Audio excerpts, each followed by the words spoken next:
Russia's President Putin won't, after all, be turning up in Turkey tomorrow for talks on a Ukraine ceasefire that he himself called for. He kept everyone guessing until less than an hour ago.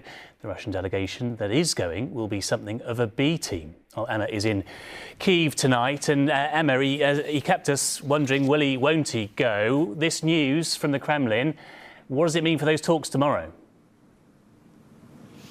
Well, to be fair, President Putin had never said he was going to take part in those talks. He just called for direct negotiations. It was in large part fuelled by, first of all, President Zelensky saying that he was challenging President Putin to face-to-face talks, and then President Trump going on about, well, maybe he will, maybe he won't, and maybe that in that case President Trump would join as well, that this whole speculation has reached the point that it has over the past couple of days. But in terms of the talks, the Russians have sent a pretty seasoned senior delegation, but crucially without the president. That means that there will not be any negotiations with President Zelensky, because he has been very clear that he would only speak with President Putin himself.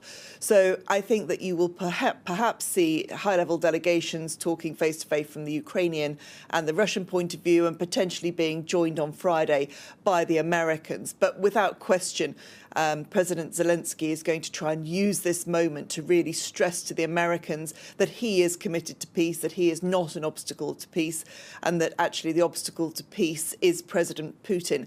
And he will not feel that his journey to Ankara to meet with President Erdogan is in any way wasted if he comes away from these talks and the talks of the delegation with a sense that America has greater sympathy for Ukraine's position and is likely to take a more forceful position with Russia, no doubt trying to push for that 30-day ceasefire that has been called for, and also greater sanctions on the Russian authorities.